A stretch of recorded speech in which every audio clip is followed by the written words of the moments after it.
Di dunia Pokemon, evolusi itu ibarat takdir. Caterpie jadi Metapod, terus jadi Butterfree. Ya lurus, nggak ada pilihan. Tapi ada beberapa Pokemon yang punya pilihan hidup. Satu Pokemon bisa jadi 2, 3, bahkan 8 bentuk yang berbeda. Dan pilihan itu tergantung cara kita melatihnya, tergantung waktu, lokasi, item, bahkan statistiknya. Hari ini aku akan bahas beberapa Pokemon dengan evolusi bercabang paling mantap menurutku. Mantap karena desainnya beda jauh, cara dapetinnya unik, dan dampaknya di kompetitif juga besar. Jadi tunggu apa lagi, mari langsung saja kita masuk ke daftarnya. Let's go! Nincada. Kita mulai dengan yang paling tidak masuk akal, yaitu Nincada. Biasanya kan kalau Pokemon evolusi yang lama hilang diganti yang baru. Nincada enggak loh. Ketika Nincada mencapai level 20 dan kita punya satu slot kosong di party plus satu Pokeball di tas, dia akan berevolusi jadi Ninjask. Tapi secara bersamaan, kulit yang dia tinggalkan akan hidup dan jadi Shedinja. Artinya satu Pokemon jadi dua gitu. Ninjask adalah Pokemon dengan kombinasi tipe Bug Flying dengan speed paling tinggi di gamenya. Shedinja tipe Bug Ghost yang HP-nya cuma 1, tapi dia punya ability Wonder Guard gitu. Dia cuma bisa mati kalau diserang oleh tipe yang efektif padanya. Pikachu. Maskot Pokemon. Semua orang kenal Pikachu, tapi evolusinya bercabang karena faktor wilayah. Cabangnya pertama, gunakan Thunderstone gitu. Pikachu akan jadi Raichu Kanto, tipe elektrik yang pure gitulah intinya. Badannya besar, ekornya tebal, dan ofensifnya langsung naik drastis. Tapi cabangnya kedua, bawa Pikachu ke Alola, lalu gunakan Thunderstone gitu. Dia akan jadi Alolan Raichu. Tipenya berubah jadi elektrik psychic. Badannya lebih kecil dan berekor kayak papan selancar gitulah intinya. Perbedaannya bukan cuma tipe, tapi Raichu Kanto itu pemukul langsung. Kalau Alolan Raichu punya ability Surfer gitu dan bisa bergerak 2 kali lipat di electric terrain gitu. Tyrock. Tyrock adalah bayi Pokemon petarung. Dia nggak punya tipe yang jelas. Dia itu netral dan takdirnya ditentukan oleh statistik saat dia mencapai level 20. Kalau attack-nya lebih besar dari defense, dia akan jadi Hitmonlee, si penendang dengan jangkauan paling jauh. Kalau defense-nya lebih besar dari attack, jadi Hitmonchan, si peninju dengan 4 elemen pukulan. Kalau attack dan juga defense-nya itu sama, ia akan jadi Hitmontop, si penari berputar yang ahli di pertahanan. Tiga-tiganya fighting murni ya, tapi perannya beda total. Mantapnya di sini Game Freak ngajarin kita tentang spesialisasi gitulah. Dari satu bayi yang sama kita bisa membentuknya jadi 3 gaya bertarung yang berbeda.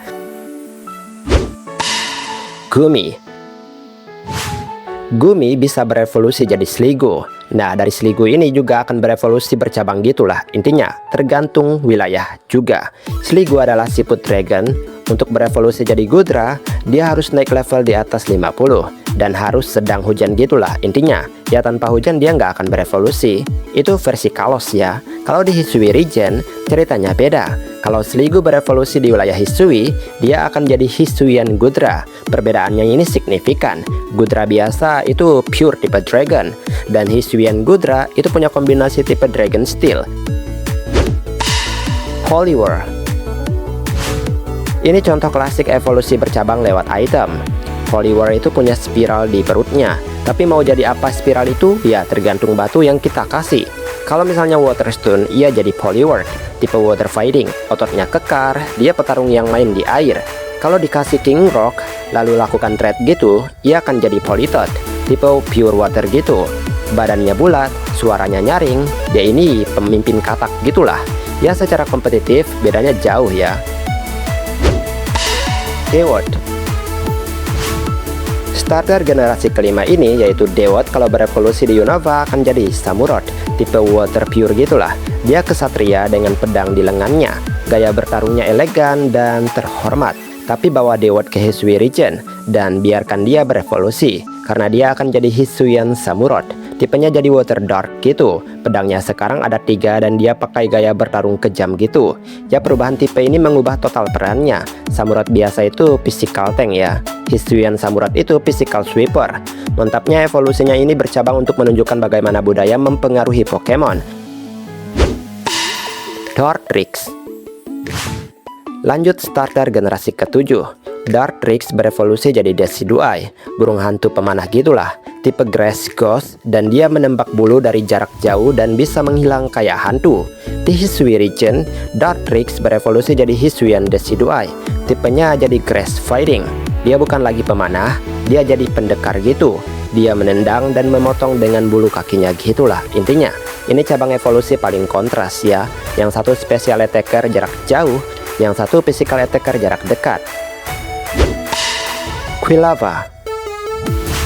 Starter generasi kedua yaitu Quilava bisa berevolusi jadi Typhlosion, tipe Pure Fire. Dia meledakkan api dari punggungnya, gaya bertarungnya agresif dan meledak-ledak lah intinya. Tapi di Hisui region, Quilava berevolusi jadi Hisuian Typhlosion, tipenya Fire Ghost ya. Apinya berubah jadi ungu dan apinya bukan untuk membakar, tapi untuk memandu arwah. Ini perubahan paling dalam secara lore. Typhlosion biasa adalah predator, Hisuian Typhlosion adalah penjaga roh. Mantapnya evolusi bercabang ini mengubah filosofi Pokemon itu sendiri, dari kekuatan fisik jadi kekuatan spiritual. Skyter. Skyter adalah belalang sembah. Untuk berevolusi dia punya dua jalan gitu. Jalan pertama, thread sambil bawa metal cord, maka akan jadi Skizor, tipe Bug Steel gitu. Dia kehilangan kecepatan, tapi dapat pertahanan baja dan ability Technician, dan dia jadi tank ofensif. Jalan kedua, gunakan Black Augurate, jadi Eclivor gitulah. Intinya, tipe Bug Rock. Dia justru makin liar, kapaknya makin besar, dan dia dapat ability Sharpness gitu. Dua-duanya bug, tapi satu modern, satu purba. Skizor itu mesin, Cleaver itu fosil hidup. Mantapnya ini evolusi bercabang yang menunjukkan dua jalur evolusi, jalur teknologi dan jalur alam gitulah.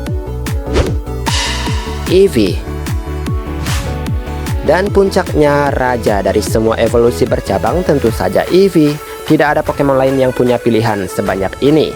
Waterstone akan jadi Vaporeon, Thunderstone akan jadi Jolteon, Firestone akan jadi Flareon, level up dengan persahabatan tingkat tinggi di siang hari akan jadi Espeon, dan level up dengan tingkat persahabatan yang tinggi di malam hari akan jadi Umbreon. Level up di Mossy Rock atau Deepstone gitu akan jadi Leafeon, di Icy Rock dan juga Ice Stone gitu akan jadi Glaceon, dan terakhir persahabatan tingkat tinggi plus jurus tipe Fairy akan jadi Sylveon. 8 tipe berbeda, 8 peran berbeda, ada yang special wall, ada yang physical sweeper, ada yang support gitu. Eevee adalah kanvas kosong gitu kan. Kita yang menentukan dia akan jadi apa. Itu dia beberapa evolusi Pokemon bercabang yang paling mantap menurutku. Ya, semuanya sebenarnya mantap ya. Dan ada beberapa yang tidak dimasukkan, jadi kalian bisa menambahkan kalau kalian suka Pokemon tersebut. Baiklah, sampai di sini video hari ini. Maaf jika ada kesalahan kata atau mungkin ada kalimat yang kurang tepat. Mohon bantu koreksi ya teman-teman. Dan terima kasih juga untuk setiap dukungan yang selalu kalian berikan terhadap channel ini. Dan kita ketemu lagi di pembahasan lainnya. Aku pamit dulu. Dadah.